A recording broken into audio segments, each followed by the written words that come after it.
Coucou les amis, j'espère que vous allez bien. Je suis ravie de vous retrouver pour cette nouvelle vidéo. Comme vous l'avez vu dans le titre, je vais vous parler du dernier livre que j'ai lu. J'en ai pas mal en retard et en même temps, j'ai beaucoup de livres que je mets de côté et je sais que je les lis à un certain moment. Et c'est pas du hasard, enfin je sais pas comment dire, il y a des livres comme ça où je me dis, je lis la quatrième de couverture là, puis je me dis oui, ok, oui, pourquoi pas, puis je mets de côté et quelques mois plus tard, j'y reviens. Et là, j'ai vraiment envie de lire ce livre, donc ça a été le cas donc pour La Consolation de l'Ange de Frédéric Lenoir. C'est un roman donc, qui m'avait été envoyé très gentiment par les éditions Albin Michel. J'avais une carte à la base à l'intérieur me souhaitant une bonne lecture. Ça fait des mois qu'on me l'a envoyé. Je ne sais plus qui me l'avait envoyé. En tout cas, si tu passes par là, merci beaucoup. Et je vais essayer de retrouver quand même dans mes mails pour remercier à nouveau. Ce n'est pas un partenariat ni quoi que ce soit, mais on me l'a donc gentiment envoyé. Et je l'ai lu avant-hier, donc je l'ai lu en 2 jours, en 2 soirées. Et j'ai adoré. Je vais vous lire la quatrième de couverture. En tout cas, sachez que c'est un roman et je n'ai pas l'habitude de lire des romans. Je suis plutôt dans les lectures de développement personnel, de spiritualité. Et c'est un roman eh bien, du coup, qui garde cette partie du coup spirituelle. Et ça m'a fait penser à un autre livre. Je vous en ai parlé sur ma chaîne ASMR, donc je vous mettrai le lien. Bon, du coup, c'est en chuchotement et je vais aller le chercher. Voilà, donc c'était le livre d'Anthony Néveau. Il suffit d'une rencontre pour changer de vie, qui était donc un roman. Alors eux, ils avaient appelé ça un roman initiatique, je crois. Et bon, je vous ai fait toute une vidéo dessus, donc voilà. Ce sont les 2 seuls romans, j'ai envie de dire, que j'ai lus. Et en tout cas, j'aime beaucoup en fait cette approche d'avoir en fait une histoire souvent entre 2 personnages qui n'ont pas du tout la même vision de la vie et ce que l'un apprend à l'autre et vice-versa. Donc, je vous lis la quatrième de couverture. Donc, après une tentative de suicide, Hugo, 20 ans, est réanimé et placé dans la même chambre d'hôpital que Blanche, une vieille dame au crépuscule de son existence. Entre ce jeune homme qui n'attend rien et cette femme qui mesure le prix de chaque instant, un dialogue se noue autour des grandes questions de la vie, de la mort, de Dieu, du destin, de la liberté, du bonheur, de l'amour. Ce qui aidera peut-être Hugo à trouver un sens à son existence, surtout lorsque Blanche lui fera part de l'incroyable expérience qu'elle a vécue à l'âge de 17 ans et qui a transformé sa vie. Bon, je ne vais pas vous spoiler du coup l'histoire de cette dame et de tous les échanges qu'ils ont eus ensemble. Néanmoins, je voulais vous en parler et vous en parler aujourd'hui parce que sinon après je mets ça de côté et je ne fais pas de vidéo. Et en fait, bon déjà j'ai été très touchée par l'histoire et j'ai pleuré comme pour l'autre livre. Je sais pas si c'est parce que je suis sensible ou quoi, mais ça, pour moi c'est un gage de fait qu'on s'attache aux personnages dans tous les cas, à leur histoire, etc. Donc c'est quand même, pour ma part, j'ai trouvé ça très bien écrit. C'est d'ailleurs très simple à lire, voilà, je l'ai lu rapidement. J'ai vraiment aimé ce côté de dualité, entre guillemets, mais entre cette femme qui a vraiment ce côté très spirituel, qui a pris du recul sur tout ce qu'elle a vécu dans sa vie, et également ce jeune homme qui est beaucoup plus dans le côté scientifique des choses. Et j'ai trouvé ça drôle parce qu'il y a toujours un petit peu ce ping-pong entre guillemets qu'on retrouve dans la vie de tous les jours entre les gens un peu plus spirituels et les autres personnes qui sont voilà, un peu plus oui, scientifiques, qui ont besoin de preuves pour appuyer du coup certaines réflexions qu'on peut avoir sur la vie, sur ce genre de choses. Et puis je me suis vraiment retrouvée dans le discours de cette vieille femme, clairement. Cette vieille femme qui est complètement consciente de toutes les inégalités du monde, de tout ce qui peut se passer sur notre terre. Et on a à côté du coup ce jeune homme qui est quand même très fataliste, qui part du principe que tous les êtres humains sont ignobles, que tout ce qui existe sur Terre ne devrait pas exister, etc. Et vous comprendrez qu'au fur et à mesure de l'histoire et de leur rencontre, bien entendu, la vieille femme va lui donner son point de vue par rapport aux événements de la vie, par rapport aux épreuves qu'on traverse tous, pourquoi on doit les traverser, et le choix de nos réactions. Je vous avais fait un audio par rapport à ça, je vous mettrai en barre d'infos également. Et voilà, ça résume très bien en tout cas la vision que j'ai de la vie, de l'existence en règle générale, et le fait aussi que ça peut être important d'avoir une conscience qui se développe au fur et à mesure des années de sa propre existence, de ne pas voir les choses de la même façon. On évolue tous, et elle explique très bien dans son histoire personnelle, cette vieille dame, comment elle voyait la vie quand elle était jeune, ensuite adulte et ensuite plus vieille. Enfin, on évolue tous, donc c'est normal que notre vision de la vie évolue avec nous. Il y a aussi un passage d'ailleurs dans le livre qui est très intéressant, que je ne vais pas vous lire parce que de toute façon j'aimerais vous lire le livre en entier, mais je ne peux pas. Je vous lirai quand même quelques passages en fin de vidéo.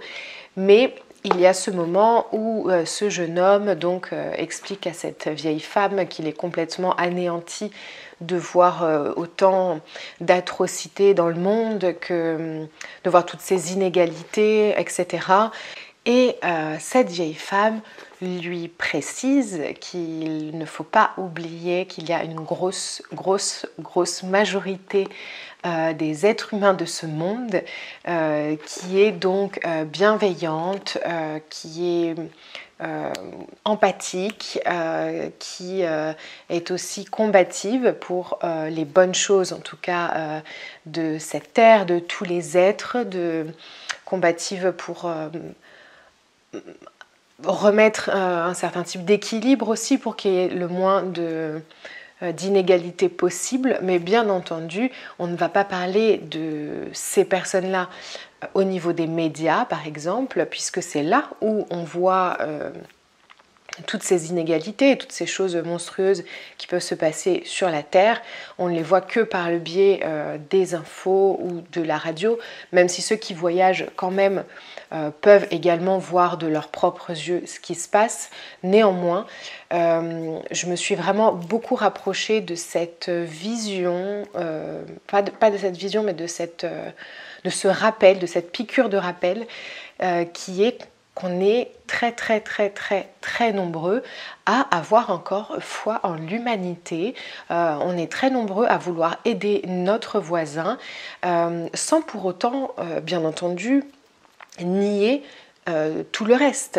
Mais je l'ai partagé d'ailleurs sur une publication Instagram, une photo en fait où on voit ma petite et une porte, si vous voulez aller voir la photo. Mais j'avais mis du coup un discours assez positif. On sait très bien qu'il y a des inégalités, qu'il y a des choses horribles sur cette terre, qu'il y a des personnes qui peuvent faire des choses horribles, et on ne doit pas oublier tout le reste en fait, tous les autres personnes dont on ne parle pas, parce que forcément, on regarde tous les informations, on sait très bien qu'en regardant les informations, on parle des choses qui ne vont pas. Mais du coup, il ne faut pas oublier qu'il y a tout le reste, et que c'est normal que si on regarde les informations ou les médias en règle générale qui ne parlent que de ce qui ne va pas, on oublie en fait qu'il y a énormément de personnes, comme je disais, qui sont là pour entraider, pour la bienveillance, pour l'humanité en règle générale. Et en fait, du moment qu'on prend le temps de se renseigner autrement que ce qu'on nous donne comme ça. Quand on prend le temps un petit peu de fouiller, on se rend compte que en regardant tel contenu, bon, je parle de contenu sur les réseaux sociaux par exemple, mais il n'y a pas que comme ça, hein. Mais quand on fait tel type de rencontre, ça nous amène sur une autre rencontre ou sur un autre contenu, et on se rend compte au fur et à mesure qu'il y a une énorme communauté de personnes bienveillantes sur cette terre. Ces gens-là existent et ils sont très nombreux. Avant de me perdre, je ne sais où, je veux juste du coup lire le commentaire que j'avais reçu sous ma photo sur Instagram. Et j'aimerais lire ce commentaire parce que je sais qu'il y a beaucoup de personnes en fait qui pensent de cette façon, et ce que je comprends tout à fait. Donc je veux juste vous partager ça. Donc il y a quelqu'un qui m'a dit: j'aimerais tellement que cette pandémie, puis ce confinement, et malgré ces morts que l'on pleure, un impact positif sur les gens, qu'ils prennent en compte le message sous-jacent qui est véhiculé, que la vie ne s'achète pas, qu'il faut stopper cette société de consommation. Bon, après, il y a plein de réflexions qu'on peut avoir par rapport à ce qui s'est passé. Malheureusement, quand on voit ce qui se passe dans les zones où le déconfinement a lieu, ou quand on entend ce que les gens ont prévu comme première chose à faire quand ils vont sortir, eh bien ça fait peur. Donc c'est ce que la personne m'a laissé comme commentaire, et j'ai répondu n'oublions pas que les médias aiment aussi mettre en avant uniquement le négatif et ce qui peut être scénarisé. Il y a beaucoup de personnes à côté qui continuent à avoir confiance en l'humanité, l'entraide, la bienveillance, la prise de conscience, mais forcément ils ne vont pas en parler. Sur ce, cette personne m'a répondu: je souhaite que vous ayez raison. Bonne journée à vous et à vos proches. Donc, je souhaite que vous ayez raison. Mais oui, en fait, c'est pas le fait que ma façon de penser est correcte ou non. C'est que toutes ces personnes-là, toute cette communauté bienveillante existe. Mais il y a cette citation que j'aime beaucoup qui est... je ne sais pas si c'est une citation, mais c'est ce qu'on utilise beaucoup dans la loi de l'attraction, qui dit: ce sur quoi je porte mon attention prend de l'expansion. Donc mon attention ou mon intention d'ailleurs. Mais c'est ça, c'est-à-dire que si on reste focalisé sur toutes ces personnes négatives, etc., ça va se déployer devant nous. C'est-à-dire qu'on va voir plus que ça partout. Alors que si on se dit: oui, ça existe, j'en suis consciente, j'en prends conscience et je ne me voile pas la face là-dessus. Par contre, allons voir ce qui se passe à côté également, afin de pouvoir du coup avoir une vraie prise de conscience et aussi mettre sa force et son énergie d'un côté ou de l'autre. Bon, même si c'est pas tout blanc ou tout noir bien sûr, mais je veux dire, il vaut mieux quand même porter son intention, son attention et son énergie auprès des personnes qui sont comme nous, qui ont envie d'y croire, qui ont envie d'aller de l'avant, qui ont envie de s'entraider, qui ont envie de trouver des solutions pour faire évoluer ce monde, et arrêter aussi de croire que qu'on est trop petit pour qu'on puisse changer les choses. Je ne suis pas d'accord avec ça. Je pense que on a tous cette force qui est en nous, et si on a vraiment quelque chose qui nous dit qu'il y a quelque chose qu'il faut essayer, qu'il faut tenter, eh bien, il faut le faire. Il y a bien sûr cette autre citation que j'aime beaucoup de Gandhi qui dit: soyons le changement que nous voulons voir dans le monde. Et c'est une citation que je me dis tous les jours. Ça me permet de garder ma motivation, de me dire: oui, je sais qu'il y a des cons sur Terre, mais c'est pas pour autant qu'il n'y a pas les autres personnes, et moi je veux faire partie de ces personnes-là qui restent positives, qui restent avec cette prise de conscience bien sûr de ce qui se passe, mais prise de conscience aussi sur ce qu'on ne veut plus, mais ce qu'on aimerait mettre en place dans notre vie pour le bien du plus grand nombre.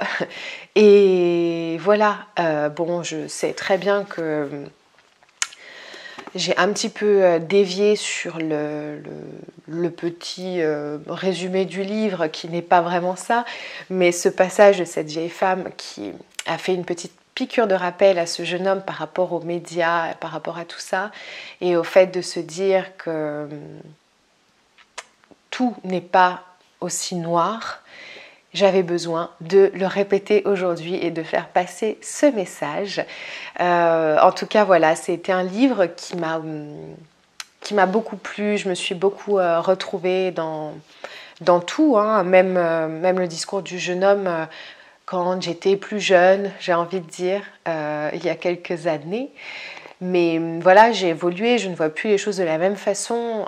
Les événements que j'ai eus dans ma vie ont fait que j'ai expérimenté d'autres choses, j'ai appris d'autres choses, j'ai des bagages qui se rajoutent au fur et à mesure et qui m'aident à avancer sur mon chemin. Et voilà, j'espère quoi, je ne sais pas. J'espère que ce moment vous aura amené vers quelque chose de positif. Je vais vous lire juste quelques passages de ce livre, vraiment, enfin au hasard, j'avais corné des pages, mais en tout cas ce ne sont pas des passages qui s'enchaînent, mais voilà, j'espère que ça pourra vous donner matière à réflexion. Mais c'est à toi d'en décider, car toute âme est libre. Non pas toujours du choix des événements qui arrivent, mais toujours de la manière dont elle va réagir. Si tu comprends que toute expérience peut te faire grandir, alors tu sauras donner du sens à tout ce qui t'arrive et tu progresseras de plus en plus, en joie, en sérénité, en connaissance de toi-même et du monde. Et surtout en amour, qui est l'énergie la plus forte et la plus élevée de tout ce qui est. Je sais qu'il y a quelques années, je n'aurais pas du tout vu les choses de la même façon. Et je pense que même juste cette lecture, hein, je ne l'aurais pas, je l'aurais pas du tout assimilé pareil. Mais en tout cas, aujourd'hui, c'est un livre qui a vraiment reconfirmé ce que je pensais. Voilà, en gros. C'est pour ça que je vous le partage. Alors, donc ça, c'est le jeune homme qui dit ça semble facile à dire, mais quand on souffre, on a le nez dedans. C'est impossible de relativiser comme ça. Et donc la vieille dame qui dit c'est difficile, certes, mais pas impossible. J'ai bien aimé cette phrase. Elle parle d'une autre histoire. Hein. Etty l'a vécu dans les pires conditions et je l'ai aussi expérimenté tout au long de ma vie. Je ne vais pas vous spoiler. Comme je te l'ai expliqué, tant que nous serons mus par notre inconscient, nous ne serons pas libres. De même, tant que nous serons mus par nos peurs, nous ne pourrons aimer véritablement. Or, l'amour et la liberté sont les deux choses les plus importantes dans l'univers. Tout le sens de notre existence sur Terre, c'est de parvenir à conquérir notre liberté et à accueillir l'amour et à le faire grandir. C'est parfois un long chemin, fait d'efforts, de douleurs, d'épreuves, d'échecs, d'humiliations, d'abandon, de chutes, mais aussi de progression, de joie, de pardon, de conversion, de moments de grâce. Tout est bien, Hugo, crois-moi. Malgré les apparences, tout est bien. Mais notre vie ne peut être pleine de sens, belle, réussie, sans notre consentement. Que voulez-vous dire ? La vie n'est pas belle en soi, pas plus qu'elle n'est aimable en soi. Elle est belle parce que nous savons voir sa beauté. Elle est aimable parce que nous voulons l'aimer. Deux personnes peuvent avoir exactement la même existence, faire les mêmes rencontres, vivre les mêmes événements. L'une donnera du sens à ce qui lui arrive, aimera la vie et en verra toute la beauté malgré la douleur et les obstacles. L'autre peut n'y voir que les difficultés, être écrasé par elles, trouver la vie absurde et détestable. Tout réside dans notre regard. Tout réside dans la représentation que nous nous faisons du monde. Tout réside dans notre liberté à consentir à ce qui est ou à refuser ce qui est. Tout réside dans notre désir ou non de grandir en humanité, en connaissance et en amour. Si tu as ce désir, Hugo, Tu sauras utiliser chaque expérience comme une occasion de t'améliorer, d'être plus lucide, de quitter tes peurs et d'aimer plus. Je ne vais pas tout vous lire. J'avais pris d'autres passages, mais en fait, ça spoil pas mal des bouts d'histoire de ces deux personnages. Donc bon, je vais m'arrêter là. Je pense que j'ai déjà beaucoup parlé. Je suis complètement nulle pour résumer des bouquins, tout simplement parce que quand ce sont des livres qui me plaisent, je les lis, je ressens beaucoup d'émotions. Ça me fait résonner sur plein de choses et ensuite quand je veux les partager c'est compliqué. Bref, je pense que je vous ferai quand même d'autres vidéos sur les livres qui m'ont beaucoup plu en règle générale, mais il faudrait que je fasse une vidéo pour chaque bouquin, même s'il n'y en a pas des masses, mais je le ferai à un moment donné. De toute façon je suis en train de le faire petit à petit, donc voilà. Mais écoutez, j'espère que cette vidéo vous aura plu et n'hésitez pas à me dire ce que vous en pensez en commentaire, quitte à mettre du coup des messages super optimistes, non je rigole, mais pour que les gens se rendent compte qu'il n'y a pas que des personnes nul dans ce monde. Bon, de toute façon, on fait tous partie là d'une belle communauté, donc on le sait, mais je pense que ces piqûres de rappel font du bien aussi. Donc voilà, je vous embrasse et je vous dis à très vite.